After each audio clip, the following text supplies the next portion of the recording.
It began as a holiday.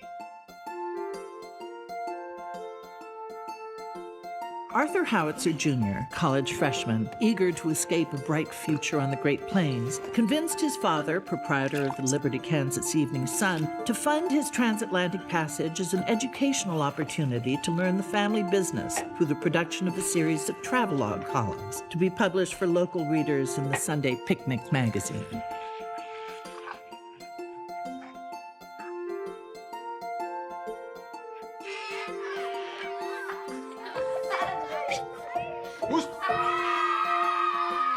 Over the next 10 years, he assembled a team of the best expatriate journalists of his time and transformed Picnic into the French Dispatch, a factual weekly report on the subjects of world politics, the arts, high and low, fashion, fancy cuisine, fine drink, and diverse stories of human interest set in faraway quartiers. He brought the world to Kansas.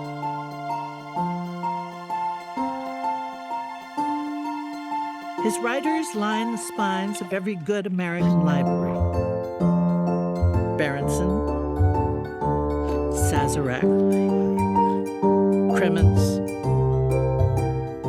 Roebuck Wright.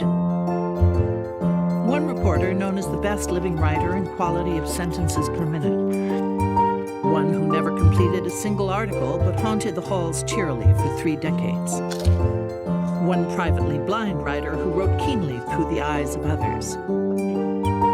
The uncontested crackerjack of grammatical expertise. Cover illustrations by Hermes Jones. Famously gracious with his writers, Arthur Jr. was less courteous with the rest of the magazine's staff. Oh, no, what's that? I need a turkey. Stuffed and roasted on a table with all the trimmings and pilgrims. His fiscal management system was convoluted but functional. Give her 150 francs a week for the next 15 years against 5 American cents per word minus expenses. His most repeated literary advice, perhaps apocryphal, was simply this. Just try to make it sound like you wrote it that way on purpose. His return to Liberty comes precisely 50 years after his departure, on the occasion of his funeral, by which time the magazine's circulation exceeds 500,000 subscribers in 50 countries. A willow hamper containing umpteen pins, plaques, and official citations of the highest order is buried at his side, along with an Andretti ribbon mate and a ream of triple-bond Egyptian cotton typing stock. He received an editor's burial. In his will, he stipulated that immediately upon his death, quote, "The presses will be dismantled and liquefied. The editorial offices will be vacated and sold. The staff will be paid ample bonuses and released from their contracts, and the publication of the magazine will permanently cease." Thus, the publisher's obituary will also serve as that of this publication. All home delivery readers will, of course, be refunded pro rata for the unfulfilled portion of their subscriptions. His epitaph will be taken verbatim from the stenciled shingle fixed above the door of his inner office. Berenson's article, The Concrete Masterpiece. 3 dangling participles, 2 split infinitives, and 9 spelling errors in the first sentence alone. Some of those are intentional. The Crimmins story, revisions to a manifesto. We asked for 2,500 words, and she came in at 14,000, plus footnotes, endnotes, a glossary, and 2 epilogues. It's one of her best. Sazerac? Impossible to fact check. He changes all the names and only writes about hobos, pimps, and junkies. These are his people.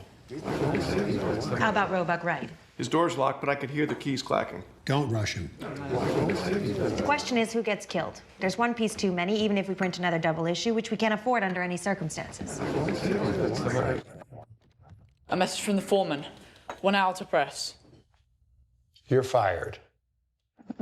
Really? Don't cry in my office.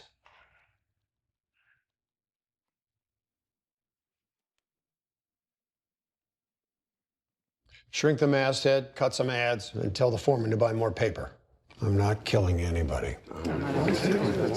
Good writers. He coddled them, he coaxed them, he ferociously protected them. What do you think? For myself, I would start with Mr. Sazerac. These were his people. See what happens next. Order the entire movie The French Dispatch, now available.